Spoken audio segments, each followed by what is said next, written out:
मैं गरिमा अग्रवाल आप सभी का वंदन करती हूँ, अभिनंदन करती हूँ। आइए सुनते हैं दशा माता की दूसरी कथा। एक घर में सास बहू रहती थी। बहू का पति परदेश में गया था। एक दिन सास ने बहू से गांव में से आग लाकर भोजन पकाने को कहा। बहू गांव में आग लाने गई, पर किसी ने भी उसे आग नहीं दी और सभी ने कहा कि जब तक दशा माता की पूजा नहीं हो जाती तब तक आग नहीं मिलेगी। बेचारी बहू खाली हाथ घर लौट आई। उसने सास को बताया कि गांव भर में आज दशा माता की पूजा है, इसीलिए कोई आग नहीं दे रहा है। शाम हो जाने पर सास आग लेने गांव में गई तो स्त्रियों ने उसे आराम से बैठाया और कहा कि सुबह तुम्हारी बहू आग लेने आई थी, परंतु हमारे यहाँ पूजा नहीं हुई थी, इसीलिए आग नहीं दे सकी। सास आग लेकर अपने घर पहुंची ही थी कि एक आदमी बछड़ा लिए आया और उसके पीछे एक गाय भी थी। सास ने उससे पूछा, यह गाय का पहला बच्चा है क्या? आदमी ने उत्तर दिया, हाँ। उसने फिर पूछा कि बछड़ा है या बछिया? उसने जवाब दिया कि बछड़ा है। सास ने घर जाकर बहू से कहा, आओ हम दोनों भी दशा माता का डोरा लें और व्रत करें। दोनों सास बहू ने डोरा लिया। सवेरे से व्रत आरंभ किया। 9 व्रत पूरे हो जाने पर 10वें दिन डोरे की पूजा की। सास बहू दोनों ने मिलकर गोल गोल 10-10 यानी कुल 20 फेरे बनाए। 21वां बड़ा फेरा गाय को दिया। पूजन समाप्त होने पर सास बहू दोनों पारण करने बैठी। उसी समय बुढ़िया के बेटे ने परदेश से लौटकर दरवाजे पर आवाज लगाई। आवाज सुनकर माँ ने मन में सोचा कि क्या हुआ, थोड़ी देर बेटा दरवाजे पर ही खड़ा रह जाएगा, मैं पारण करने के बाद दरवाजा खोलूंगी। इधर बहू ने आवाज सुनी तो उसे रुकने का साहस नहीं हुआ। अपनी थाली का अन्न इधर उधर करके झट से पानी पीकर उठ खड़ी हुई। उसने जाकर दरवाजा खोला। पति ने उससे पूछा कि अम्मा कहाँ है? बहू ने उत्तर दिया कि वह तो अभी पारण कर रही है। तब पति बोला, मैं तुम्हारे हाथ का जल भी नहीं पीऊंगा, क्योंकि मैं 12 बरस से घर आया हूँ। इतने दिनों न जाने तुम किस प्रकार रही होगी। अम्मा आएगी, वह जल लाएगी, तभी जल पीऊंगा। यह सुनकर स्त्री चुपचाप बैठ गई। इतने में उसकी अम्मा पारण कर अपनी थाली धोकर पी चुकी। तब वह लड़के के पास गई। लड़के ने माँ के पैर छुए। अम्मा बेटे को आशीर्वाद देकर घर में ले आई। माता ने थाली परोस कर रखी। बेटा भोजन करने लगा। उसने हाथ में पहला ग्रास ही लिया था कि वे टुकड़े जो बहू ने अपनी थाली में फेंक दिए थे अपने आप बेटे के सामने आने लगे। बेटे ने माँ से पूछा, यह सब क्या हो रहा है? माँ बोली, मैं क्या जानूं बेटा, बहू जाने। यह सुनकर बेटा आग बबूला होकर बोला, ऐसी बहू मेरे किस काम की जिसके चरित्र की तुम साक्षी नहीं हो? उसको मैं घर में नहीं रख सकता। इसे अभी घर से निकालो। यदि ये घर में रहेगी तो मैं घर में नहीं रहूंगा। माँ ने बेटे को व्रत के पारण का सब हाल बताकर हर तरह से समझाया, परंतु वह मानने को तैयार नहीं हुआ। वह यही कहता रहा कि इसे घर से बाहर करो तो मैं रह सकता हूँ। माँ ने सोचा, बहू को थोड़ी देर के लिए बाहर कर देती हूँ। जब लड़के का गुस्सा उतर जाएगा तब बहू को बुला लूंगी। बुढ़िया ने बहू से कहा, देहरी के बाहर जाकर पेड़ के नीचे थोड़ी देर के लिए खड़ी हो जा। जब बहू पेड़ के नीचे खड़ी हुई तो पेड़ बोला, मुझसे हटकर खड़ी हो, मैं दशा माता के विरोधी को छाया नहीं दे सकता। इस पर वह वहां से चलकर घड़ोची के पास गई। घड़ोची बोली, मुझसे हटकर खड़ी हो, मुझ पर इतना भार घड़ों का नहीं है जितना तेरा है। वह वहां से हटकर कूड़े के ढेर पर खड़ी हो गई तो कूड़े का ढेर बोला, मुझ पर इतना भार कूड़े का नहीं है जितना तेरा है, चल यहाँ से हटकर कहीं और खड़ी हो जा। इस प्रकार उसे कहीं भी खड़ा नहीं होने दिया गया। वह अपने मन में बहुत दुखी हुई। वह जंगल में चली गई। जंगल में भूखी प्यासी घूमती फिरती एक सूखे कुएं में गिर पड़ी। वह उसमें गिरी, परंतु उसे चोट नहीं आई। वह नीचे बैठ गई। अचानक राजा नल शिकार खेलते खेलते वहां पहुंच गए। उनसे उनके साथी बिछुड़ गए थे। वह प्यास के कारण उसी कुएं पर आई जिसमें वह स्त्री बैठी थी। राजा नल के भाई ने कुएं में पानी के लिए लोटा डाला तो उस स्त्री ने लोटे को पकड़ लिया। भाई ने नल से कहा कि इस कुएं में किसी ने लोटा पकड़ लिया है। तब राजा नल ने कुएं पे आकर कहा कि तुम यदि पुरुष हो तो मेरे धर्म के भाई हो और यदि स्त्री हो तो मेरे धर्म की बहन हो। तुम जो भी हो बोलो, मैं तुम्हें बाहर निकाल लूंगा। स्त्री ने आवाज दी तो राजा ने उसे बाहर निकाल लिया तथा हाथी पर बैठाकर राजधानी ले आया। महाराज को शिकार से लौटकर महलों की ओर आते देखकर सेवकों ने महारानी को महाराजा के आने की सूचना दी। सेवकों ने एक स्त्री को हाथी पर बैठा देखकर रानी को बताया कि महाराजा एक नई रानी भी साथ ला रहे हैं। यह जानकर रानी बड़ी दुखी हुई। इतने में महाराज भी वहां आ पहुंचे। रानी ने हाथ जोड़कर विनती की, महाराज, मुझसे ऐसी क्या गलती हो गई जो मेरे रहते आपने दूसरा विवाह कर लिया?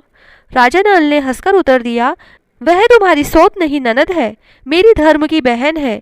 तुम्हें उसके साथ अपनी सगी ननद की तरह बर्ताव करना चाहिए। यह सुनते ही महारानी का मुख प्रसन्नता से कमल की भांति खिल उठा। वह बोली, अब तक मैं ननद का सुख नहीं जानती थी।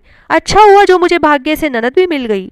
राजा ने उसका नाम मुंह बोली बहन रखा और उसके लिए अलग महल बनवाया। उसके दिन अब सुखपूर्वक बीतने लगे। एक दिन राजा की घोड़ी को बच्चा हुआ तो राजमहल की स्त्रियां बधाई गीत गाने लगी। मुंह बोली बहन ने अपनी दासियों से कहा, बाहर जाकर पता करो कि किस बात की बधाई गाई जा रही है। दासियों ने बताया, महाराजा की घोड़ी ने अच्छी घड़ी में एक उत्तम बछड़े को जन्म दिया है, उसकी बधाई गाई जा रही है।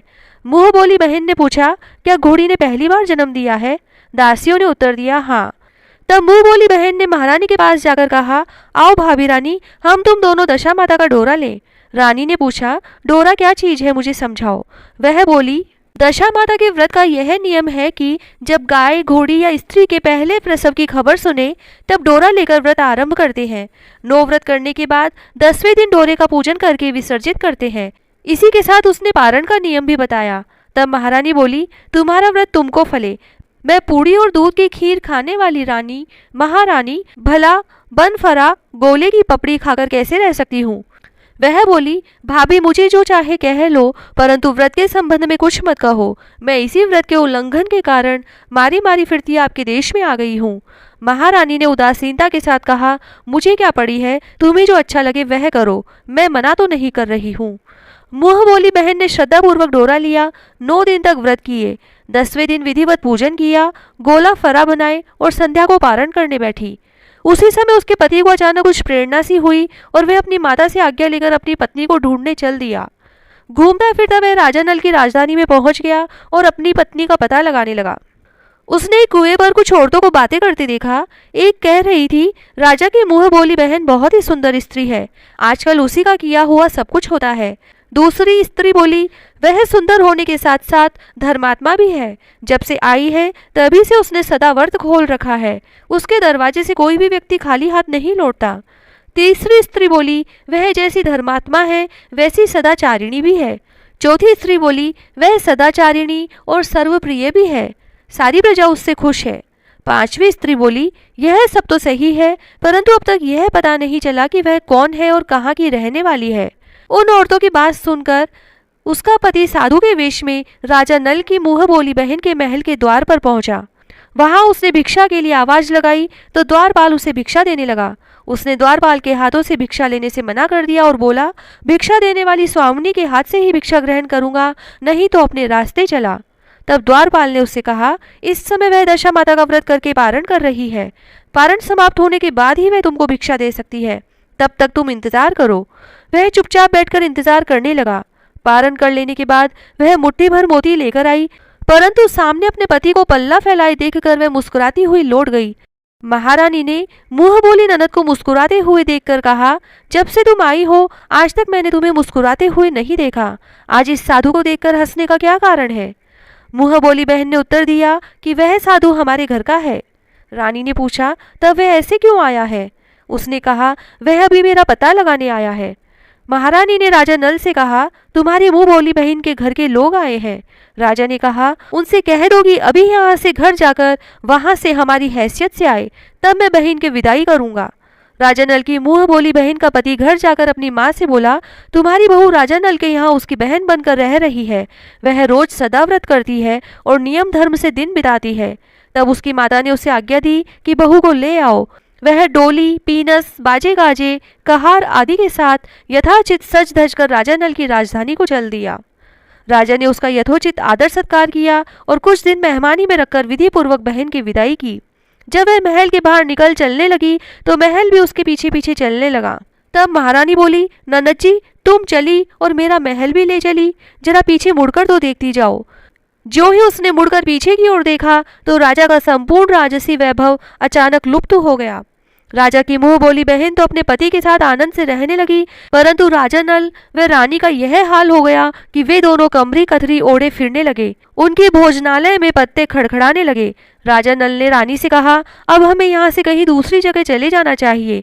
रानी पतिव्रता स्त्री थी, उसने राजा की आज्ञा मान ली। चलते चलते वे एक गांव के पास पहुंचे। वहां पर बेरी के पेड़ पर बेर लगे हुए थे। राजा रानी दोनों भूखे थे। उन्होंने बेरों को उठाया तो बेर लोहे के हो गए। इस प्रकार राजा रानी जिस वस्तु को भी हाथ लगाते वह कंकड़ पत्थर में बदल जाती। इतने पर भी राजा रानी आगे बढ़ते गए। रास्ते में उन्हें एक व्यापारी मिला। व्यापारी ने राजा रानी को पहचान लिया। उसने राजा रानी के भोजन के लिए सेर भर आटा दिया। वे आटा लेकर नदी के किनारे गए। वहां रानी भोजन बनाने लगी और राजा नल स्नान करने चले गए। उस नदी में मछुआरे मछलियां पकड़ रहे थे। मछेरों ने राजा को 4 मछलियां दी। रानी ने मछलियां भूनकर रोटियां बना ली। राजा नल भोजन करने बैठे तो रोटियां ईंट में परिवर्तित हो गई और मछलियां उछलकर नदी में चली गई। वहां से चलकर राजा रानी अपनी मुंह बोली बहन के यहाँ गए। बहन को जब पता चला कि भाई भाभी आए हैं तो उसने सेवकों से पूछा कि कैसे आए हैं। सेवकों ने कहा कि भिखारियों के हाल में आए हैं। यह सुनकर उसे बड़ी लज्जा आई। उसने राजा रानी को एक कुम्हार के यहाँ ठहरा दिया। शाम को थाल सजाकर बहन स्वयं भाभी से मिलने कुम्हार के घर गई। उसने भाभी के सामने थाल रखा तो भाभी ने कहा कि इस थाल में जो भी कुछ है उसे कुम्हार के चक्के के नीचे रख दो और चली जाओ। ननद थाल का सामान चक्के के नीचे रखकर चली गई। थोड़ी देर में राजा ने आकर रानी से पूछा, क्या बहन आई थी, क्या लाई थी? रानी ने कहा, आई तो थी, पर जो कुछ लाई थी मैंने इस चक्के के नीचे रखवा दिया है। राजा ने वहां देखा तो वहां कंकड़ पत्थरों के सिवा कुछ भी नहीं था। राजा को समझते देर न लगी कि यह सब बुरी दशा के कारण है। भला वह मेरे लिए कंकड़ पत्थर क्यों लाएगी? अब राजा रानी वहां से चलकर अपने मित्र के घर गए। मित्र को लोगों से पता चला तो उसने उनसे पूछा कि कैसे आए हैं। उन्होंने उत्तर दिया, भिखारियों के हाल में आए हैं। मित्र ने दुखी होकर कहा, कोई बात नहीं, जैसे आए वैसे अच्छे आए, आखिर मित्र हैं, उन्हें महलों में ले आओ। मित्र ने उन दोनों का स्वागत किया, स्वादिष्ट भोजन कराया। एक कमरे में उनके लिए पलंग बिछवा दिए। उस कमरे में एक खूंटी पर नौलखा हार टंगा था।